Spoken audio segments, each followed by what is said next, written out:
All right, here we are at example number 3, and we want to sketch this y is equal to 3x minus 4 all over x minus 2. You see how we've kind of graduated. So a minute ago we had only like an x in the denominator. Now it looks a lot different because we've got an x in the numerator. We have a polynomial in the numerator that's 3x minus 4. And in the denominator x minus 2. Well, here's the cool thing is actually we can get this into this form. We can actually make this 3x minus 4 over x minus 2 look very similar to something that we had before. What we need to do is actually just do some division. So there's kind of two methods here. The first one is the long division method, or I guess you could use synthetic division, but I think the long division makes it look a little bit easier. So if we're going to look at dividing out the numerator, 3x minus 4, divided by the denominator, it looks like this when you use long division, 3x minus 4, like this. Okay, so that's how long division looks. I'm going to say, okay, how many times does x go into 3x? I'll say 3 times. So down here, I'm going to say 3 times x minus 2 is 3x minus 6. And then when we subtract this out, remember we're subtracting what's on the bottom, so 3x take away 3x is nothing. Negative 4 subtract negative 6 is the same thing as negative 4 plus 6, so I'm going to get a plus 2. Now you might think, oh, well that's it, we're all done. So just as a reminder, what that means then is that 3x minus 4 minus x minus 2 is, we get 3 as an answer, and then our remainder is 2 over x minus 2. Okay, so once we did our division, you can see this 3 here is this goes over here, and our 2, our remainder, is over here. So very similar to what we did. Ooh, chapter 3, I'm not quite sure. That's the one method here. So second method that I like to do better, maybe I'll call it a factoring method here or something that I find just a little bit faster. I look at this and I say, okay, if y is equal to 3x, and now I purposefully left off the minus 4 for now. I'm going to say, hey, I'm looking at this. If the numerator had x 3x, x times 3 is 3x, minus 2 times 3 is minus 6. If the numerator was 3x minus 6, it would be great because I could factor out an x minus 2 on the top and the bottom. But it's not, it's a minus 4. So what would I have to do to keep this the same? I'd have to say plus 2, right?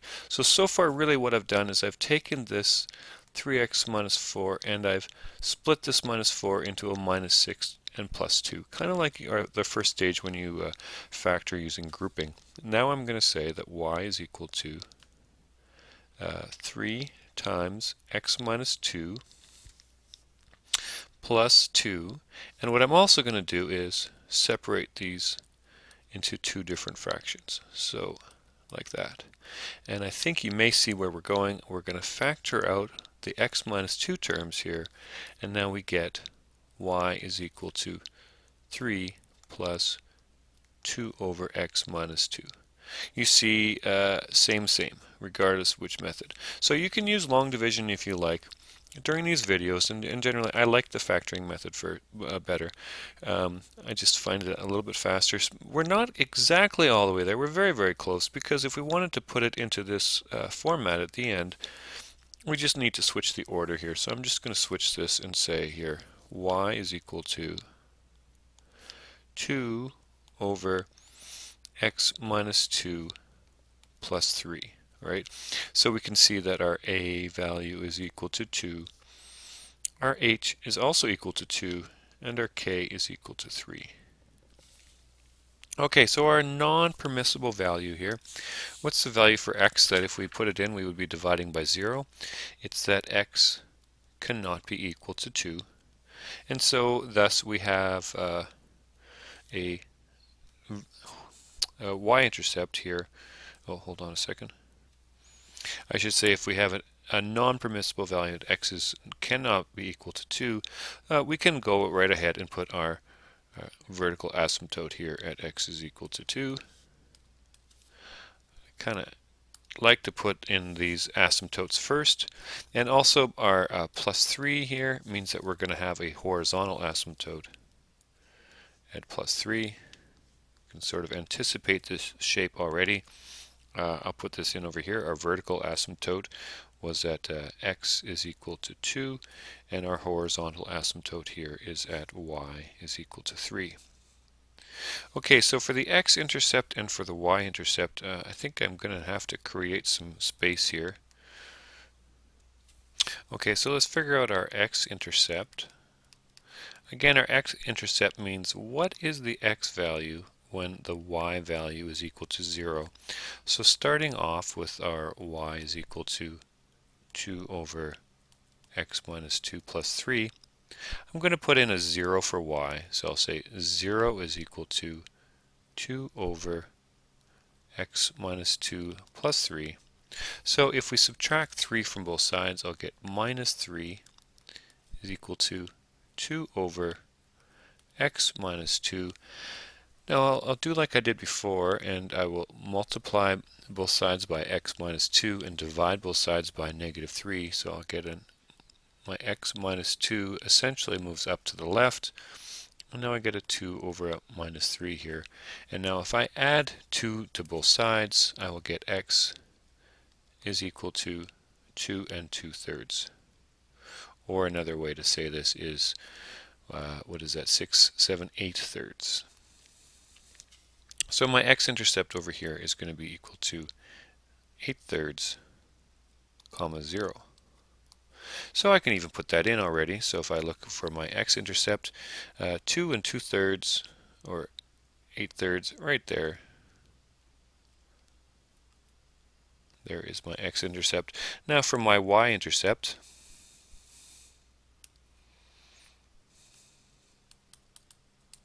and again my y-intercept means if my x is 0, what is my y going to be? So I will write y is equal to 2 over, now instead of writing, just looking over here, instead of writing my x, I'm just going to put a 0, so I put minus 2 plus 3, so y is equal to negative 1 plus 3, so y is equal to 2.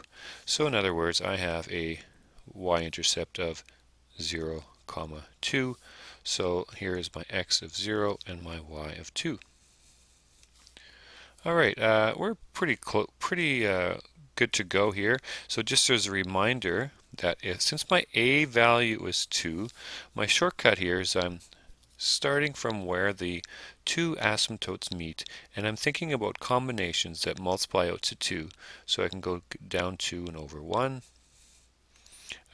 down 1, 2, 3, and over a third. Oh, sorry.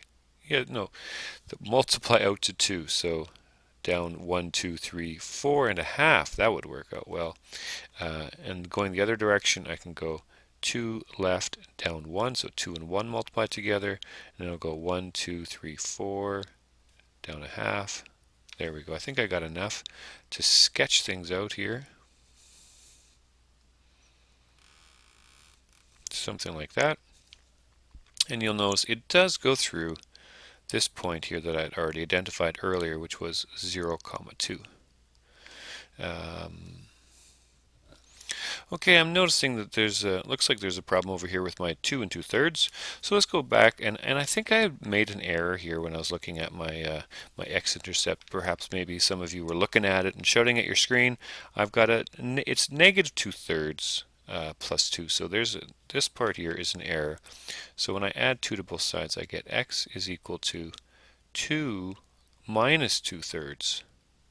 So that's the same thing as saying that x is equal to, what is that, 6/3 minus 2/3.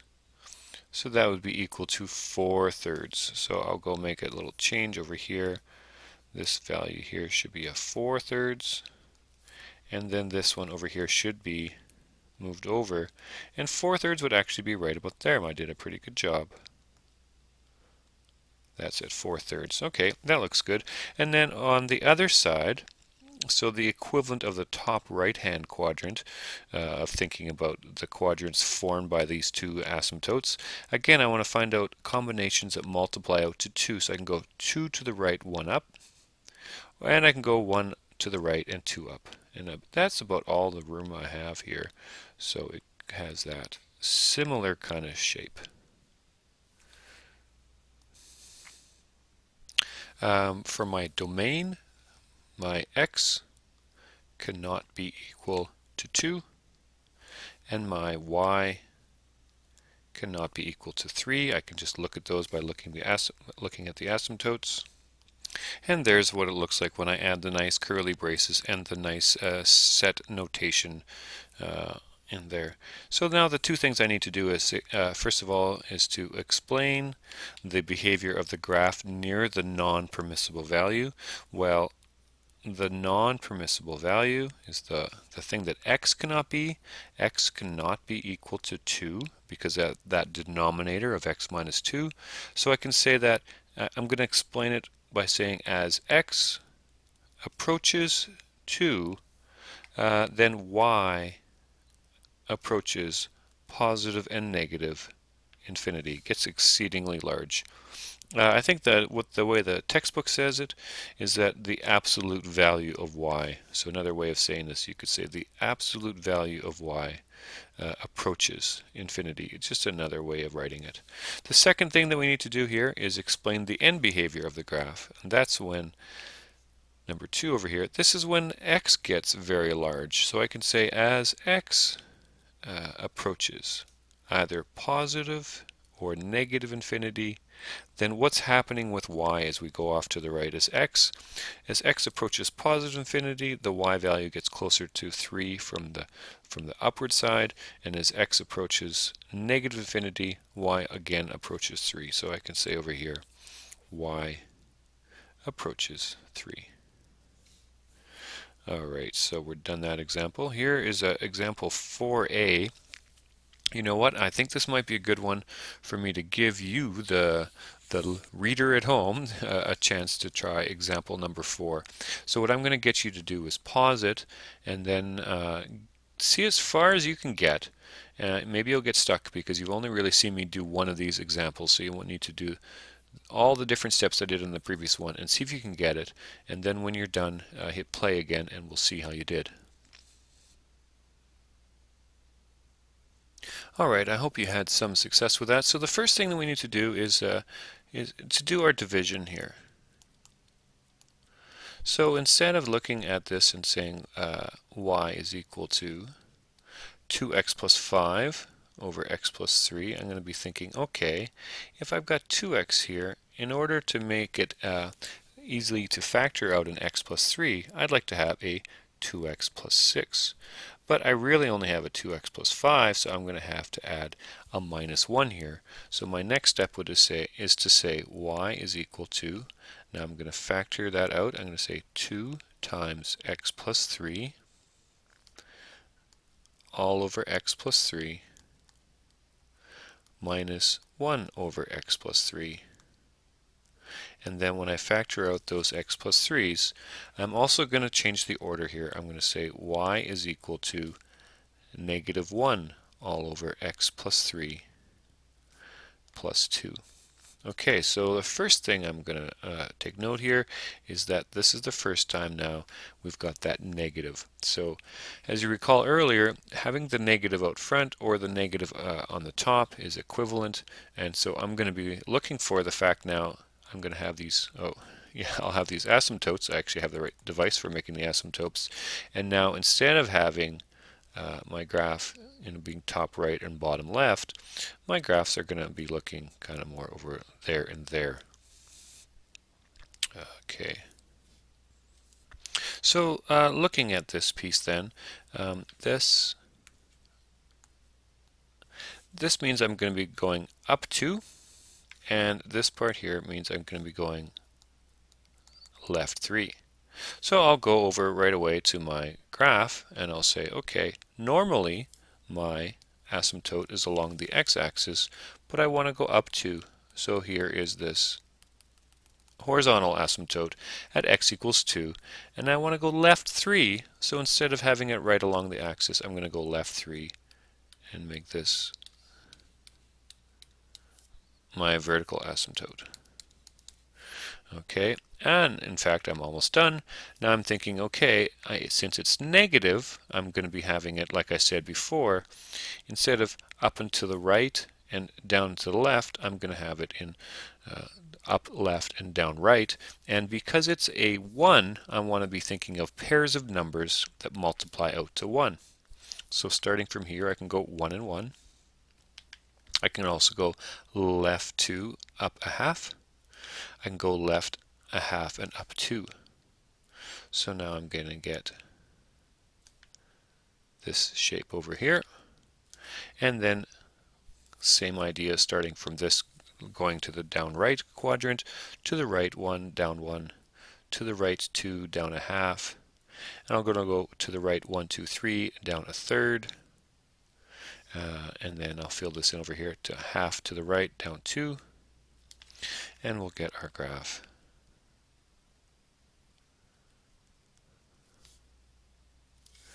Okay, and in fact, I found an x-intercept and a y-intercept. Let's do the math, and let's just see how that works out. So going up over here, let's figure out, first of all, let's figure out our x-intercept. So the x-intercept is what is x when y is equal to 0. So I'm going to say 0 is equal to 2x plus 5 all over x plus 3. So this is kind of neat. I can just multiply both sides by x plus 3.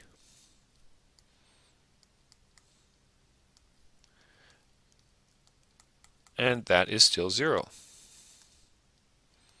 So here's a little hint. When you've got a polynomial in the numerator and a polynomial in the denominator, really what you've got to ask yourself is, when will this numerator be equal to 0? So now I'm going to subtract 5 from both sides and then divide by 2. So I'm going to get x is equal to negative 5 over 2. So in other words, my x-intercept is going to be at negative 5 over 2, comma 0. Let's see how I did. So at negative 5 over 2, so that is the same thing as negative, oh here we go, negative 5 over 2. And we did a nice job there because it seemed to work. The other one here seems, I think it's 1 2/3, so let's see if that works out here.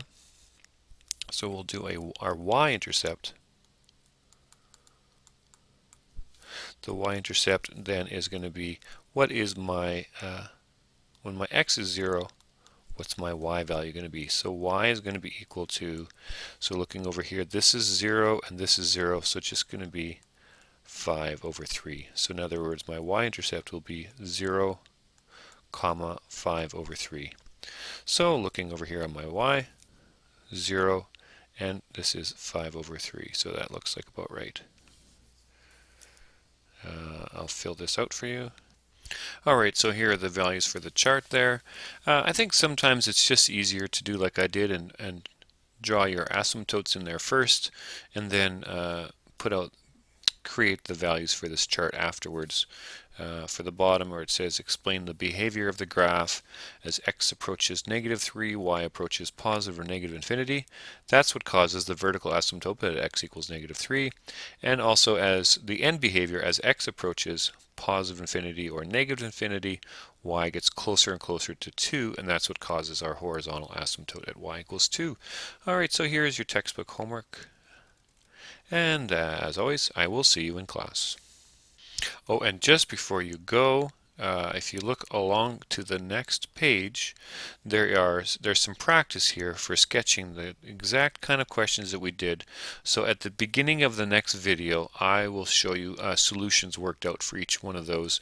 So you can work on the textbook homework and then also start practicing these sketching of rational functions. Thank you.